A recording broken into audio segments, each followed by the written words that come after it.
The tank has a rich history. It is beautiful, and there are identification marks on its armor that no one else in the game has. But most importantly, it's the first premium tank of the Polish tech tree, with a national crew the way it should be. And today, we will tell you how to play it.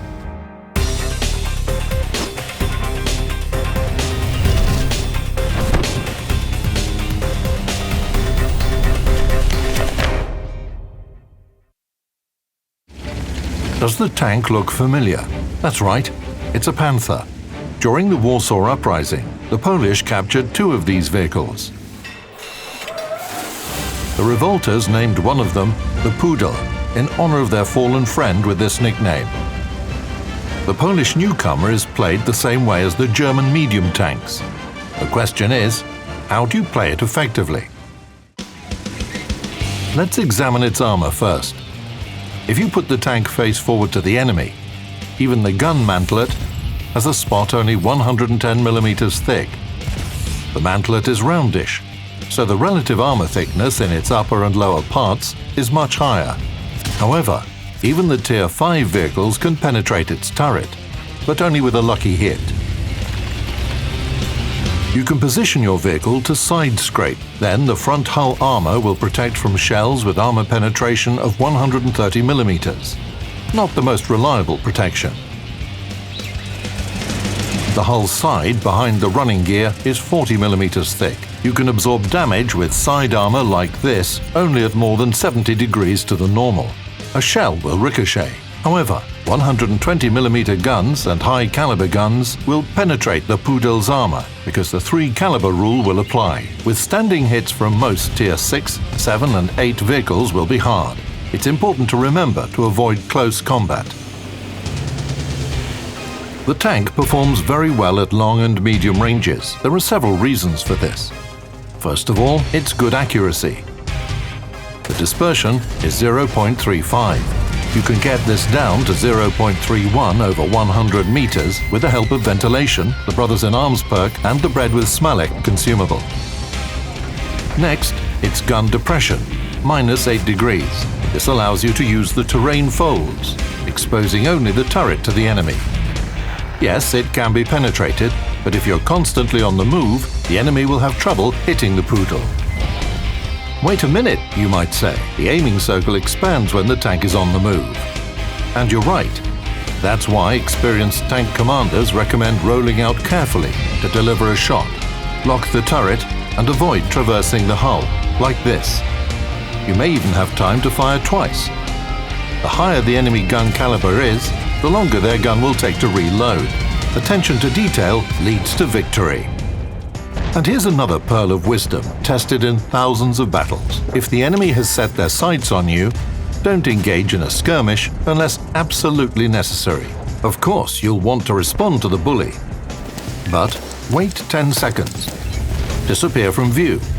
When the enemy switches to another target, fire. Let them fidget and expose their vehicle to Allied fire. If the opponent doesn't take the bait, it's better to change position or even switch flanks. Since we've entered the path of military cunning and temperance, it makes sense to remember the Concealment Rules. A skilled tanker will try to take position behind a bush or fallen tree. They add to the concealment bonus. But you don't need to roll into them. After the shot, the concealment bonus will disappear for a short period of time, and your tank will light up like a firework. The right solution will be to roll back 15 meters from the bush. When it's not transparent anymore, you can fire. In this case, the Flora will still conceal the tank. Another option is just to roll away from the enemy, to leave their maximum view range circle. In this case, the opponents won't be able to see where you're firing at them from. You can improve the efficiency of these tactics with the help of equipment, crew skills, and consumables. This way you can increase your view range up to 471 meters and secure your right to fire first.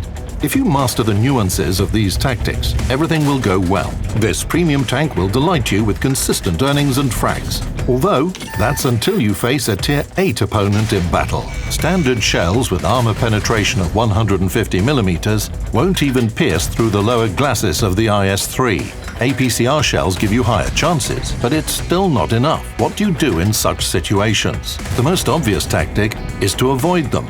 To do so, you need to think about where the dangerous opponents may go and choose a position on the other flank. There will probably be vehicles that you can penetrate more easily. If your guess is wrong, remember convenient positions with bushes and trees. Now it's time to show your mastery. You need to pick targets correctly and shoot at the opponents with thin armor or those exposing their sides, including the dangerous Tier 8s. In the heat of close combat, your opponents often expose their front wheel, and it's a real gift for a vehicle with a high rate of fire. You need to seize the moment and knock off the enemy track immediately, and then just keep them tracked until their hit points fade away. Not everyone knows, but quick-firing guns have another useful aspect. They're good at setting enemy fuel tanks on fire and exploding ammo racks. The thing is that any module has its own hit points. If a shell hits a module, its hit points decrease and then restore gradually. When the ammo rack hit points reach 0, it blows up. The more often you hit the module, the lower the chances are that it will restore. However, you'll need a bit of luck. The chance of damaging the ammo rack is 27%. And if you get lucky, then the turret of the menacing opponent sets off for a mesmerizing flight. A real festival with fireworks. Let's get back to harsh reality. What do you do in this situation? Tier 8 against Tier 6. Is the sad result inevitable? There are chances, and they depend on the experience and savvy of the commander.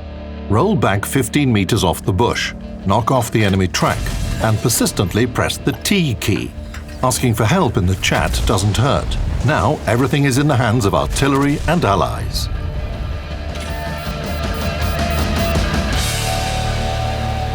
Of course, you could throw in the towel and take a loss.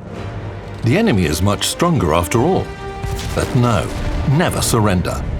Display defiance and military cunning. That's how legends are born.